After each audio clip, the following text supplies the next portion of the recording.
नमस्कार, मी मनीषा वाघमारे, युवा सेना उपसचिव, महाराष्ट्र राज्य, उद्धव बाळासाहेब ठाकरे गट। आज इथे पत्रकार परिषद घेण्याचं कारण हे आहे की शालेय गणवेशामध्ये स्काउट गाईडच्या शिलाई कामामध्ये जो काही भ्रष्टाचार झालेला आहे त्या संदर्भात माझे मुख्य आरोप 8 गट शिक्षण अधिकारी तसे शिक्षण अधिकारी यांच्यावर आहेत। गट शिक्षण अधिकाऱ्यांनी त्यांच्या लेवलला सुरुवातीला एक पत्र काढलं होतं ज्याच्यामध्ये त्यांनी स्पष्ट उल्लेख केलेला आहे 5000हून अधिकचं काम असेल तर त्या महिला बचत गटांचे निविदा मागण्यात याव्या।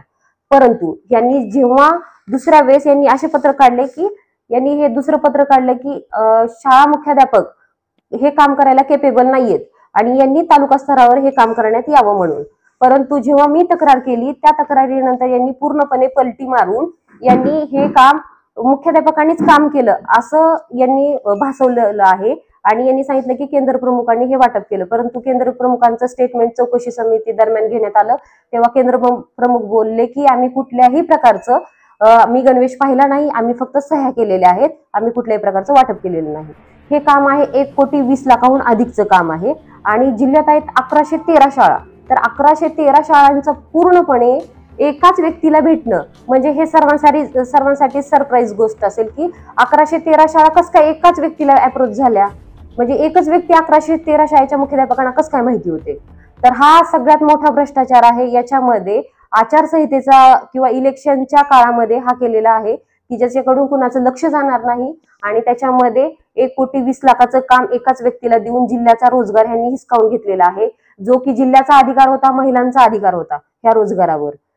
आणि याच्यामध्ये वेळोवेळी यांनी जसं की चौकशी समिती दरम्यान यांना स्टेटमेंट मागितले, यांना बचत गटांना कुणाला तुम्ही अप्रोच केलंय हे कागदपत्र मागितले, यांच्याकडे कुठलंही कागदपत्र नाहीये। यांनी 1113 शाळांपैकी 291 शाळांचे यांनी हे दिले की मुख्याध्यापकांचे स्टेटमेंट की आम्ही अशा ऑर्डर केलेल्या आहेत। तर मग बाकीच्या शाळांच्या ऑर्डर कसं काय यांच्याकडे जमा झाल्या नाहीत। यांना 1 महिन्याचा वेळ दिलेला होता, यांनी दरवेळेस टाळाटाळ केली, त्याच्यात पण यांनी डॉक्युमेंट्स तयार केले पण ह्यांना 1113 डॉक्युमेंट्स तयार करणं झालं नाही, यांना 291 डॉक्युमेंट्स यांनी तयार केले आणि वारंवार माझ्यावर दबाव टाकत आहेत की मी हे प्रकरण थांबवावं। इकडून तिकडून सगळीकडून मला प्रेशराईज केलं जात आहे की हे मी प्रकरण दाबावं, याच्यावर मी पुढे कुठल्याही प्रकारची कारवाई करू नये।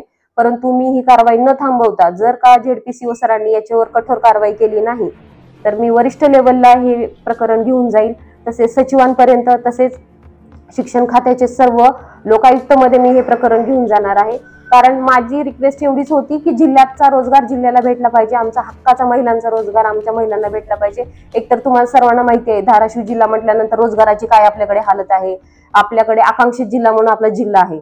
असा असताना देखील 1,20,00,000चं काम पण खूप झालं महिलांसाठी। इथं तुम्ही म्हणजे रोज 200-300 वर महिला कामाला जायला सुद्धा कामं नाहीयेत इथं आणि एवढं मोठं काम एकाच जिल्ह्याला एकाच व्यक्तीला संगम मताने देणं हे अतिशय चुकीचं काम झालेलं आहे। तर याच्यावर ZPCO सरांनी कठोर कारवाई केली पाहिजे। टेंडर प्रक्रिया कुठल्याही प्रकारची झालेली नाहीये, यांनी डायरेक्ट मुख्याध्यापकांनी दिलंय असं त्यांनी काल चौकशी समितीमध्ये डॉक्युमेंट्स दिले, पण मुख्याध्यापकांनी जेव्हा देतील तेव्हा मुख्याध्यापकांनी आधी दरपत्रक मागवायचे असतात। प्लस तुम्ही इथं स्थानिक लेवलला GR मध्ये स्पष्ट उल्लेख करण्यात आलेला आहे की संबंधित शाळा व्यवस्थापन समितीने स्थानिक शिलाई कामगार यांची निवड करण्यात यावी। GR मध्ये स्पष्ट उल्लेख असताना तुम्ही कोणत्या स्थानिक लेवलला तुम्ही मागणी केली होती? आपल्याकडे उमेद सारखे मोठे बचत गट आहेत, उमेदला तुम्ही पिढीने एखादं पत्र दिलंय का उमेदच्या की तुमच्या महिला आहेत का तयार या कामासाठी? तर कुठल्याही प्रकारचा पत्रव्यवहार, कसल्याही प्रकारचा यांचा व्यवहार हे झालेला नाहीये। आणि चौकशी समितीमध्ये फक्त आणि फक्त यांनी 1113 शाळांचा गणवेश हा सोलापूर गारमेंटला देण्यात आला म्हणून पहिलं फक्त प्राथमिक डॉक्युमेंट जमा केलं होतं। कुठल्याही जेव्हा यांच्यावर प्रेशराईज चौकशी समिती 3री-4थी लागली तेव्हा त्यांनी कुठेतरी काल 291 शाळांच्या मुख्याध्यापकांचं त्यांनी दाखल केले म्हणून असं दिलेलं आहे। तर 5000 पेक्षा अधिकच्या कामाला आपण दरपत्रक मागवतोय आणि 1,20,00,000च्या कामाला कुठलेही दरपत्रक न मागवता यांनी शिक्षण अधिकारी आणि तसेच 8 गट शिक्षण अधिकारी, मी परत बोलते, शिक्षण अधिकारी आणि 8 गट शिक्षण अधिकाऱ्यांचा ह्याच्यामध्ये पूर्णपणे सहभाग आहे आणि माझे स्पष्ट आरोप ह्या 9 लोकांवर आहेत की यांनी भ्रष्टाचार केलेला आहे। आर्थिक फायद्यासाठी धाराशिव जिल्ह्याचा रोजगार हिसकावून दुसऱ्या जिल्ह्यात यांनी पाठवण्यात आलेला आहे। संगणमतामध्ये कोण कोण आहे? संगणमतामध्ये 8 गट शिक्षण अधिकारी तसे शिक्षण अधिकारी। कारण जेव्हा गट शिक्षण अधिकारी हे बोलले की आम्ही केंद्र प्रमुखांना वाटप केलं, आमच्याकडे काही नव्हतं, आम्ही केंद्र प्रमुखांना दिलं, पण जेव्हा 80 केंद्र प्रमुख आहेत जिल्ह्यात त्यांना मी जेव्हा विचारणा केली तर 80 मधलं मी म्हटलं कोणालाही बोलवा तुम्ही की तो केंद्र प्रमुख म्हणेल की बाबा नाही आम्ही वाटप केलं। जेव्हा आपण कोणतीही वस्तू एखादी जेव्हा शासकीय कार्यालयातून आपण इकडून तिकडे नेत असतो तर आपल्याकडे लेखी असतं. म्हणजे तुम्ही साध्यातल्या साध्या ह्याच्यात कुठेही गेलात तरी किती वस्तू आणल्या, किती गेल्या ह्याची सही नोंदणी वगैरे असते. अशा प्रकारची यांच्याकडे कसं काय नोंदणी नसू शकते? एवढा मोठा जिल्ह्याचा कारभार आणि यांच्याकडे एकही कुणाकडे कोणत्याही 8 गट शिक्षणाधिकाऱ्यापैकी एकाही शिक्षणाधिकाऱ्याकडे एकही नोंदणी भेटलेली नाहीये चौकशी समिती दरम्यान. जर असती तर यांनी चौकशी समितीमध्ये सबमिट केली असते. आता कदाचित नवीनही बनू शकतात, मी हे इथून म्हणते. जर करायची असती तर कालपर्यंत करायला हवी होती ना. यांना 1 महिना वेळ भेटला. जसं 1 महिन्यामध्ये यांनी 291 लोकांना रिक्वेस्ट करून सही आणली असतील यांनी मुख्याध्यापकांना, कारण यांना स्वतःवरचे आरोप खाली ढकलायचे होते. त्यामुळे यांनी 291 जसं मागितलं तसं आता ह्या पत्रकार परिषदेनंतर कदाचित ते पण जमा करतील. परंतु काल त्यांनी कोणत्याही प्रकारचं डॉक्युमेंट जमा केलेलं नाहीये चौकशी समिती दरम्यान. शालेय काय रोल आहे, त्यांनी काय करायला अपेक्षित होतं, त्यांना पण अंधारात ठेवलं गेलंय. त्यांनाही अंधारात ठेवण्यात आलेला आहे. शालेय समितीने त्यांच्या ग्रामीण लेवलला, किंवा जर ग्रामीण नसेल तर तुम्ही जिल्ह्यात तर तुम्हाला कोणतरी भेटेलच ना, जो गारमेंट असेल, जे महिला असतील, उमेदच्या बचत गटाच्या असतील, महिला आर्थिक विकास महामंडळाच्या बचत गटाच्या महिला असतील, त्यांना तुम्ही अप्रोच करायला हवं होतं, त्यांचे पत्रक मागवायला हवे होते. तुम्ही 2-2 आपल्याकडे मोठे महिला आर्थिक विकास महामंडळाचं ऑफिस आहे, उमेदचं ऑफिस आहे, तर तिथं पत्रव्यवहार करून त्यांना म्हणायला पाहिजे होतं ना, तुमच्या कोणत्या महिला इच्छुक आहेत ह्या कामासाठी सांगा. असं कुठलंही न करता त्यांनी कुणालाही विचारपूस न करता, मी वैयक्तिक त्यांना जेव्हा फोन केला होता की सर आपण काम कुणाला देणार आहात, तर त्यांनी म्हटले होते की आम्ही बचत गटांना काम देणार आहोत.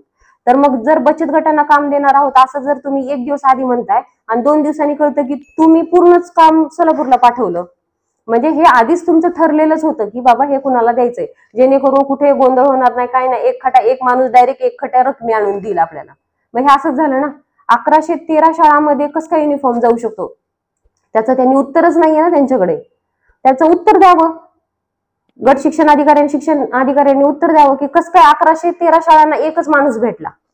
शिक्षण अधिकाऱ्यांवर आरोप करतात, माध्यमिक शिक्षण अधिकारी की प्राथमिक शिक्षण अधिकारी पाटील सर. मी स्वतः ऑफिसमध्ये जाऊन चौकशी करण्यात आली होती, तेव्हा सर सुद्धा माझ्यावर दबाव टाकला की आचारसंहितेमध्ये तुमच्यावर कारवाई होईल, कॅमेरावाला बोलवा, हे बोलवा, ते. म्हणजे ऍक्च्युली हे आम्ही करणं अपेक्षित आहे की बाबा तक्रारदार आम्ही आहोत, आम्ही आरोप लावतोय, वरून हेच प्रेशराईज करतायत की तुमच्यावर कारवाई होईल, आचारसंहितेचा भंग होईल. परंतु जेव्हा मी झेडपीसीओ सरांकडे गेले, झेडपीसीओ सरांनी खूप छान पद्धतीने कॉपरेट केलं. त्यांनी बोलले की तुम्ही कोणत्याही माझ्या ऑफिसमध्ये येऊन चौकशी करण्याचा अधिकार आहे, तुमच्यावर कुठल्याही प्रकारची कारवाई होणार नाही. म्हणजे हे तुम्ही लपवण्यासाठी दुसऱ्यावर दबाव आणताय की कारवाई केली जाईल तुमच्यावर, कॅमेरावाला बोलवा, हे बोलवा, तुम्ही तुमचे स्टेटमेंट वापस घ्या. मी स्टेटमेंट का वापस घेऊ? जर तुम्ही भ्रष्टाचार केला नसेल तर तुम्ही कागदपत्र द्यायला हवी ना ती. जर तुमच्याकडे कागदपत्रच नसतील आणि तुम्ही असा प्रेशराईज करणं चुकीचं आहे.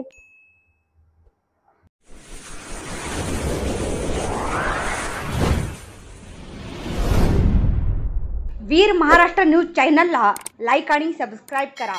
धन्यवाद.